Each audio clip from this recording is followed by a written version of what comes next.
Hello বন্ধুরা, দীপ টিউটোরিয়ালের পক্ষ থেকে তোমাদেরকে জানাই আন্তরিক অভিনন্দন এবং শুভেচ্ছা। আশা করি তোমরা সবাই অনেক সুস্থ রয়েছো। আজকে আমরা বাংলা দ্বিতীয় পত্র ধ্বনিতত্ত্ব নিয়ে আলোচনা করব। ধ্বনিতত্ত্বের উপরে এটি আমার 3 নম্বর ভিডিও টিউটোরিয়াল। আমি তোমাদেরকে প্রথমে বলে নিই, আমি যখন এই চ্যাপ্টারটি শুরু করেছি তোমরা অবশ্যই তোমাদের পাঠ্য বইটি সামনে নিয়ে বসবে এবং গুরুত্বপূর্ণ যে লাইনগুলো রয়েছে সেগুলো দাগিয়ে নেবে। তাহলে শুরু করা যাক ধ্বনিতত্ত্ব। আমি এই পর্বে আলোচনা করব, তোমরা দেখতে পাচ্ছ ব্যঞ্জন ধ্বনির উচ্চারণ। এখান থেকে আমাদেরকে কি কি পড়তে হবে আমি সেই বিষয়গুলো এখন তোমাদেরকে বলে দিব। এখানে তোমরা ক বর্গীয় ধ্বনি, চ বর্গীয় ধ্বনি, ট বর্গীয় ধ্বনি, ত বর্গীয় ধ্বনি, প বর্গীয় ধ্বনি, এই 5টি বর্গীয় ধ্বনি তোমরা দেখতে পাচ্ছ। এখান থেকে তোমাদেরকে যে কাজটি করতে হবে আমি তোমাদেরকে মুখে বলে দিব, তোমরা আমার সাথে সাথে দাগিয়ে নিবে বইটিতে, তাহলে সুবিধা হবে। ক বর্গীয় ধ্বনিতে তোমরা যেটি দাগাবে সেটি হলো ক, খ, গ, ঘ, উম, এই 5টি দাগাবে এবং এর সাথে দাগাবে জিহ্বামূলীয় বা কণ্ঠ স্পর্শ ধ্বনি। এতটুকু দাগালেই চলবে ক বর্গীয় ধ্বনি থেকে। একইভাবে চ বর্গীয় ধ্বনি থেকে তোমরা চ, ছ বর্গের জ, ঝ, নিয় এবং এটিকে বলা হয় তালিব্য স্পর্শ ধ্বনি, এটি দাগাবে। ট বর্গীয় ধ্বনি থেকে তোমরা দাগাবে ট, ঠ, ড, ঢ, মূর্ধন্য, এটিকে আমরা বলে থাকি মূর্ধন্য ধ্বনি বা আরেকটি নাম আছে দন্তমূলীয় প্রতিবেষ্টিত ধ্বনি, এবং এগুলোর উপরে মাড়ির গুড়ার শক্ত অংশে অর্থাৎ মূর্ধায় স্পর্শ করে উচ্চারিত হয় বলে এদেরকে মূর্ধন্য ধ্বনিও বলা হয়ে থাকে।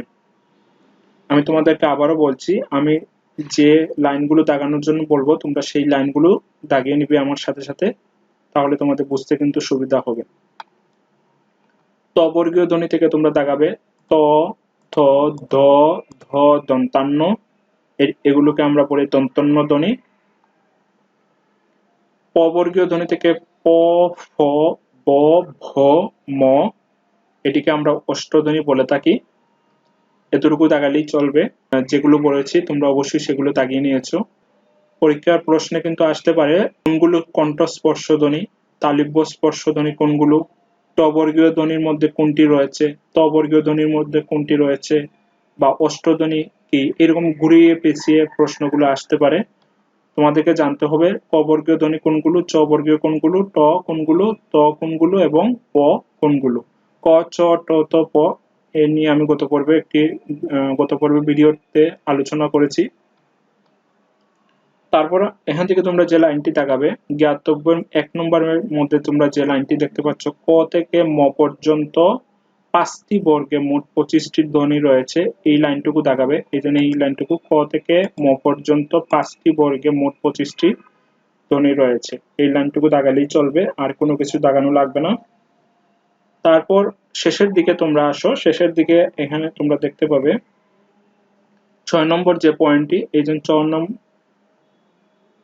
6 এর মধ্যে তোমরা এই 6 নম্বর পয়েন্টটি দেখো। এখান থেকে চ বর্গীয় ধ্বনির আগে থাকলে নিয় এর উচ্চারণের বৈশিষ্ট্য বজায় থাকে, জঞ্জাল, খঞ্জ ইত্যাদি। এখানে প্রশ্ন আসতে পারে কোন বর্গীয় ধ্বনির আগে থাকলে নিয় এর উচ্চারণ বৈশিষ্ট্য বজায় থাকে, চ বর্গীয় ধ্বনির আগে থাকলে নিয় এর উচ্চারণ বৈশিষ্ট্য বজায় থাকে, বা এর উদাহরণ দুটি রয়েছে খঞ্জ, জঞ্জাল ইত্যাদি। এটি দাগিয়ে নেবে, আর এখান থেকে কোনো কিছু দাগানো লাগবে না। আমরা এখন সরাসরি চলে যাব অল্প প্রাণ, অমহাপ্রাণ এবং ঘোষ এবং অঘোষ ধ্বনি। এই যে তোমরা এই পয়েন্টটি দেখতে পাচ্ছ অল্প প্রাণ, মহাপ্রাণ, ঘোষ ও অঘোষ ধ্বনি। এখান থেকে এই 4টি কিন্তু পড়তে হবে, খুব বেশি গুরুত্বপূর্ণ। অল্প প্রাণ ধ্বনি, মহাপ্রাণ ধ্বনি, অঘোষ ধ্বনি এবং ঘোষ ধ্বনি। কোনো কোনো ধ্বনি উচ্চারণের সময় নিঃশ্বাস জুড়ে সংযোজিত হয় না, এরূপ ধ্বনিকে বলা হয় অল্প প্রাণ ধ্বনি। ক, গ এগুলা হলো অল্প প্রাণ। পরীক্ষায় আসতে পারে অল্প প্রাণ ধ্বনি কোনটি, ক এবং গ ইত্যাদি। মহাপ্রাণ ধ্বনি হলো কোনো কোনো ধ্বনি উচ্চারণের সময় নিঃশ্বাস জুড়ে সংযোজিত হয়, এরূপ ধ্বনিকে মহাপ্রাণ ধ্বনি বলা হয়। ক, খ, ঘ এগুলোকে মহাপ্রাণ ধ্বনি বলা হয়ে থাকে। অঘোষ ধ্বনি হলো কোনো কোনো ধ্বনি উচ্চারণের সময় স্বরতন্ত্রী অনুরণিত হয় না, তখন ধ্বনিটির উচ্চারণ গাম্ভীর্যহীন ও মৃদু হয় এরূপ ধ্বনিকে অঘোষ ধ্বনি বলা হয় থাকে। ক, খ এগুলো হলো অঘোষ ধ্বনি। ঘোষ ধ্বনি হলো ধ্বনি উচ্চারণের সময় স্বরতন্ত্রে অনুরণিত হলে ঘোষ ধ্বনি বলে। গ, ঘ এগুলো হলো ঘোষ ধ্বনি। এখন এখান থেকে প্রশ্ন কিভাবে আসতে পারে? পরীক্ষায় প্রশ্ন আসতে পারে এইভাবে, কোন কোন ধ্বনি উচ্চারণের সময় নিঃশ্বাস জুড়ে সংযোজিত হয় তাকে কি বলা হয়? এইভাবে প্রশ্ন আসতে পারে। তাকে মহাপ্রাণ ধ্বনি অবশ্যই বলা হয়। পরীক্ষায় প্রশ্ন আসতে পারে, ধ্বনি উচ্চারণের সময় স্বরতন্ত্রে অনুরণিত হলে তাকে কি বলা হয়? সেটিকে ঘোষ ধ্বনি বলা হয়। আবার এরকম প্রশ্ন আসতে পারে, ঘ, এই যে ঘ এটি কোন ধ্বনি? এটি হলো মহাপ্রাণ ধ্বনি। তারপর ঘ ধ্বনিকে আমরা আবার ঘোষ ধ্বনিও বলে থাকি। সুতরাং পরীক্ষায় কিন্তু এইভাবে ঘুরিয়ে পেঁচিয়েও কিন্তু প্রশ্ন আসবে। পরীক্ষায় কিন্তু এইভাবে প্রশ্ন আসে, ঘোষ ধ্বনি কোনটি? ঘ হলো ঘোষ ধ্বনি। পরীক্ষায় আসতে পারে মহাপ্রাণ ধ্বনি কোনটি? ক বা ঘ, দুটি থেকে একটি দিয়ে দিল। এইভাবে পরীক্ষায় কিন্তু প্রশ্ন আসবে এখান থেকে, এবং এই চারটি কিন্তু খুব বেশি গুরুত্বপূর্ণ। এই চারটি ভালো করে পড়ে নিবে। তারপর এখানে তোমরা এই চকটি দেখতে পাচ্ছ, এই চকের মধ্যে কণ্ঠ, তালু, মূর্ধা, দন্ত, অষ্ট এই যে এগুলো রয়েছে, এগুলো একটু ভালো করে দেখে নিবে। অঘোষের মধ্যে হলো অল্প প্রাণ এবং মহাপ্রাণ। অঘোষ অল্প প্রাণ ধ্বনি কোনটি, অঘোষ মহাপ্রাণ ধ্বনি কোনটি সেটি জেনে নিবে। তারপর ঘোষ ধ্বনির মধ্যে রয়েছে অল্প প্রাণ, মহাপ্রাণ এবং নাসিক্য। তাহলে পরীক্ষা আসতে পারে ঘোষ অল্প প্রাণ ধ্বনি কোনটি, ঘোষ মহাপ্রাণ ধ্বনি কোনটি এবং ঘোষ নাসিক্য ধ্বনি কোনটি। এখান থেকে আর কোনো কিছু পড়া লাগবে না। তারপর যেটি করতে হবে, আমরা অন্তস্থ ধ্বনি, এই যে অন্তস্থ ধ্বনি সেটির মধ্যে চলে যাব। অন্তস্থ ধ্বনি, অন্তস্থ ধ্বনি থেকে আমরা পড়ব স্পর্শ বা উষ্ম ধ্বনির অন্তরে, অর্থাৎ মাঝে আছে বলে জ, র, ল, ব এই ধ্বনিগুলোকে অন্তস্থ ধ্বনি বলা হয়, আর বর্ণগুলোকে বলা হয় অন্তস্থ বর্ণ। তাহলে পরীক্ষা আসতে পারে অন্তস্থ ধ্বনি কোনগুলো? জ, র, ল, ব এগুলোকে অন্তস্থ ধ্বনি বলা হয়, আর বর্ণগুলোকে অন্তস্থ বর্ণ বলা হয়। পরীক্ষা আসতে পারে এইভাবে, ল এটি কোন ধ্বনি?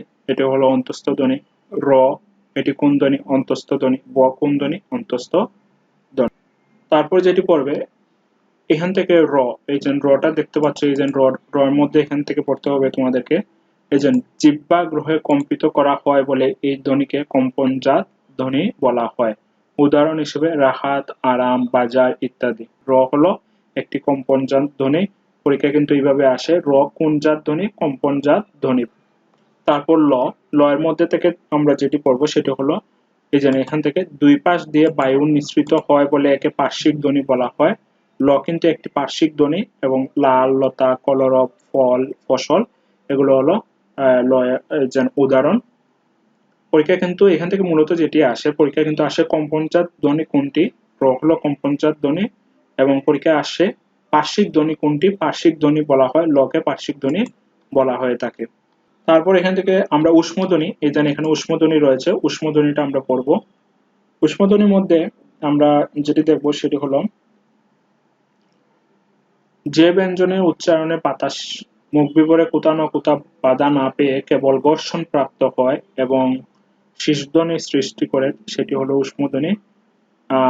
উষ্মধ্বনি কিন্তু যে উদাহরণগুলো রয়েছে, আশিস, শিশি, শিশু এগুলো হলো উষ্মধ্বনির উদাহরণ। শীষ দেওয়ার সঙ্গে এর সাদৃশ্য রয়েছে বলে একে শীষধ্বনিও বলা হয়। এর আরেকটি নাম হলো শীষধ্বনি, এটি খেয়াল রাখবে। আশা করি তোমরা বুঝতে পেরেছ। তারপর এখান থেকে এই যে তালিবস্য, মূর্ধন্যস্য এবং দন্তাস্য এই তিনটিকে আমরা উষ্ম বর্ণ বলে থাকি, এটি দাগিয়ে নিবে। উষ্ম বর্ণ কোনগুলো? তালিবস্য, মূর্ধন্যস্য এবং দন্তাস্য এগুলোকে উষ্ম বর্ণ বলা হয়। তারপর এখান থেকে তোমরা পড়বে এই যে বিসর্গ, বিসর্গ হলো অঘোষ হ এর উচ্চারণে প্রাপ্ত ধ্বনি। বিসর্গ হলো অঘোষ হ এর উচ্চারণে প্রাপ্ত ধ্বনি, এটি দাগিয়ে নিবে। ডসুন্ডুর এবং ডসুন্ডুর এটিকে তারণজাত ধ্বনি বলা হয়, এই জন্য এখানে বোল্ড করে দাগানো রয়েছে তারণজাত ধ্বনি। তাহলে পরীক্ষা আসতে পারে তারণজাত ধ্বনি কোনটি? ডসুন্ডুর এবং ডসুন্ডুরকে তারণজাত ধ্বনি বলা হয়ে থাকে। এবং পরীক্ষা এইভাবে আসে, বিসর্গ হলো অঘোষ এর উচ্চারণে প্রাপ্ত ধ্বনি, হ এর উচ্চারণে প্রাপ্ত ধ্বনি। এখান থেকে এতটুকু দাগালেই চলবে, আর দাগানো লাগবে না এখান থেকে। তারপর আমরা যেটি নিয়ে আলোচনা করব সেটি হলো, এই যে এখানে আমরা দেখতে পাচ্ছি বাংলা ভাষায় সাধারণত 3 ভাবে সংযুক্ত ব্যঞ্জন গঠিত হতে পারে। এই যে এটি কার সহযোগে, ফলা সহযোগে এবং ব্যঞ্জন বর্ণের সঙ্গে ব্যঞ্জন বর্ণ সহযোগে। বাংলা ভাষায় সাধারণত কয়টি ভাবে সংযুক্ত ব্যঞ্জন গঠিত হয়? 3 ভাবে সংযুক্ত বর্ণ ব্যঞ্জন গঠিত হয়, সেটি হলো কার, ফলা এবং ব্যঞ্জন বর্ণের সঙ্গে ব্যঞ্জন বর্ণ। বাংলায় কার হলো 10টি। এই যে এখানে বাংলায় কার কয়টি? 10টি। এই 10টির নামটা একটু পড়ে নিবে, কিন্তু গুরুত্বপূর্ণ যেটি সেটা হলো বাংলায় কার কয়টি? বাংলা হলো কার হলো 10টি। তারপর রয়েছে ফলা সহযোগে। এই যে ফলা সহযোগে থেকে পড়বে ব্যঞ্জন বর্ণের সংক্ষিপ্ত রূপকে বলা হয় ফলা। খুব বেশি গুরুত্বপূর্ণ, পরীক্ষা প্রায় সময় আসে। ব্যঞ্জন বর্ণের সংক্ষিপ্ত রূপকে কি বলা হয়? ব্যঞ্জন বর্ণের সংক্ষিপ্ত রূপকে বলা হয় ফলা। এবং ফলা যুক্ত হলে বর্ণের আকারে পরিবর্তন সাধিত হয়। বাংলা ব্যঞ্জন বর্ণের ফলা হলো কয়টি? 6টি। বাংলা ব্যঞ্জন বর্ণের ফলা কয়টি? 6টি। এখান থেকে আর কোনো কিছু পড়া লাগবে না। এখান থেকে তোমরা এই যে ফলা সহযোগে যেন এখানে যে কয়টি নাম রয়েছে সেই কয়টি নাম তোমরা দেখে নিবে। নামগুলো প্রায় সময় আসে, কিন্তু ব্যঞ্জন বর্ণের সংক্ষিপ্ত রূপকে কি বলা হয়? ফলা বলা হয়ে থাকে। এখান থেকে আর কোনো কিছু পড়া লাগবে না। এখানে যে নামগুলো একটু রয়েছে সেগুলো একটু দেখে নিবে। আর গুরুত্বপূর্ণ যে গুলো রয়েছে সেগুলো আমি বলে দিয়েছি, আশা করি তোমরা সেগুলো বুঝতে পেরেছো।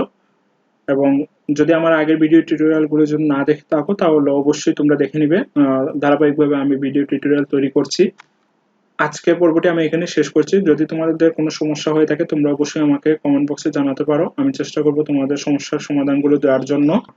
আজকের ভিডিও টিউটোরিয়াল যদি ভালো লেগে থাকে অবশ্যই তোমরা আমার চ্যানেলটিতে সাবস্ক্রাইব, লাইক এবং শেয়ার করবে এবং পাশে থাকা বেল বাটনে ক্লিক করতে ভুলবে না। সেখানে ক্লিক করলে অবশ্যই তোমরা জানো যে আপডেট যে ভিডিওগুলো রয়েছে সেগুলো অবশ্যই পাবে। সবাইকে ধন্যবাদ জানিয়ে আমি এখানেই শেষ করছি। ভালো থাকবে, সুস্থ থাকবে। ধন্যবাদ সবাইকে।